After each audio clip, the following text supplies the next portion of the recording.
Hello everybody and welcome to the channel. So this watch here, I think is going to be my last purchase for 2024. I sure hope that I won't be doing any impulse buying by the end of the year. So let's open up the box and see what's inside it.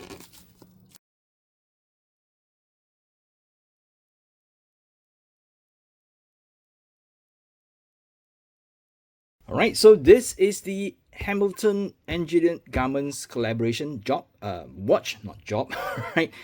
The main reason of me getting this watch is not because of the collab. I never heard of Engineered Garments before this watch, so sorry if I offend any one of you, but I never really heard the brand before. But the main reason of me getting this watch is again the 36mm case diameter. Right, so if you are a fan of Hamilton watches, the khaki field and all that, you'll know that most of the time their watches come in case diameter of the smaller size. I think it's 38mm. So that to me sometimes it's okay.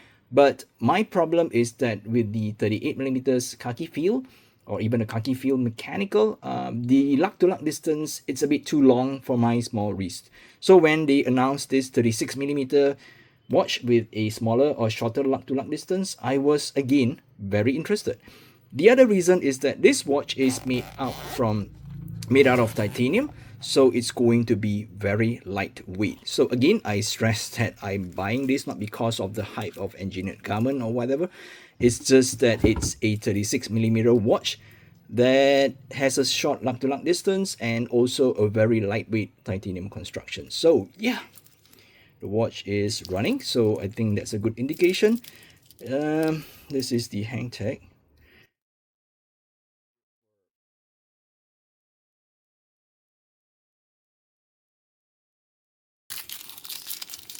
Alright, so there is just too much stickers. I had to peel it off camera, but I'm leaving the last one, hopefully, the case back sticker for the last. Alright, I guess that's about it for all the stickers. So let's see, it's a push-pull crown because I can wind the watch at this position. Pull it out. Yep, I can set the time. Let's see if there's any close clicking.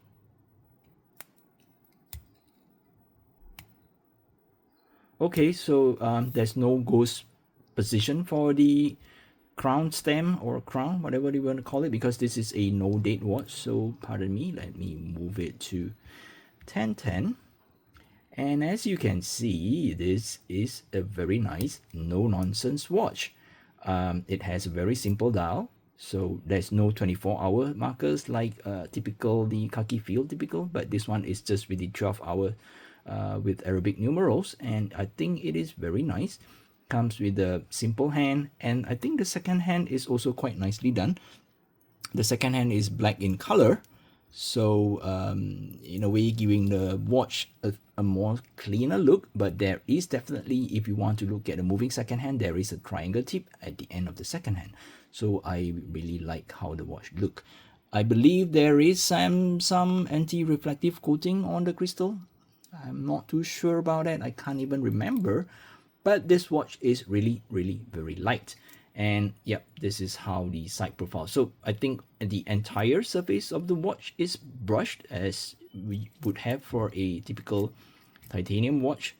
And the bracelet, I think it's okay. But I'm noticing that they are just using simple pin. I hope it's simple pin. I don't want to see a pin and collar system because, and I'm guessing maybe it could be a pin and collar because I don't see any arrows for me to push out the pins. Sorry, yeah, I don't see any arrows for me to push out the pins. So yeah, I'm guessing maybe it's pins and collar, but it's also great to see that they provided half links for you to get a better fit, even though this clasp has 3 micro adjustment positions, so not too shabby.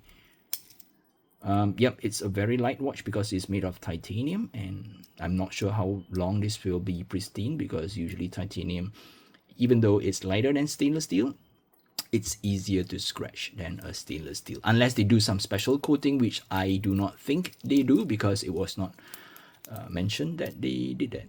And yep, another nice thing about this watch is the partially display case back. So yeah, this is where they put the collaboration naming with. So they don't splatter it on all across the dial like a lot of watches will do, like what put like the big huge engineered garment. So if that's the case, I wouldn't have gotten a watch.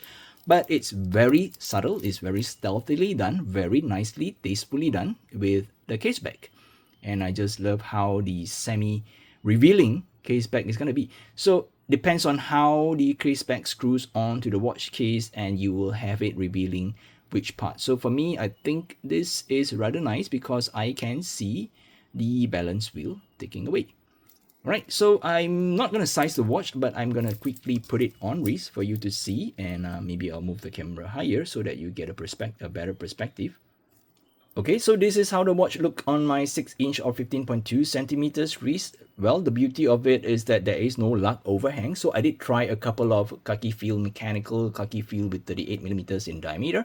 And I always find that the lug to lug distance is a bit too long for my small wrist. But this one is just nice.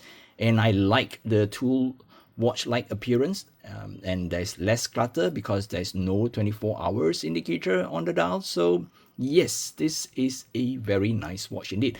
I believe this one would make it a Gada go anywhere do anything watch, because I believe it comes with 100 meters of water resistance. I cannot remember. I hope they do. Don't tell me it's 50. Let me see if they are printing it anywhere on the case back. Yep, it's 100 meters of water resistant watch. That's confirmed. So yeah, I think this is a good Gada watch. Titanium, right? Lightweight, 10 meters. Sorry, 100 meters. All right, no nonsense dial. And yep, it's a good one. So yeah, I will be doing a full review video after wearing this watch for a couple of months. So if you're interested to know more about the watch, please do subscribe to the channel. It really helps me a lot. And till then, I'll catch you guys in the next video. Take care, stay safe. Bye-bye. Oh, well, it's pins and collars.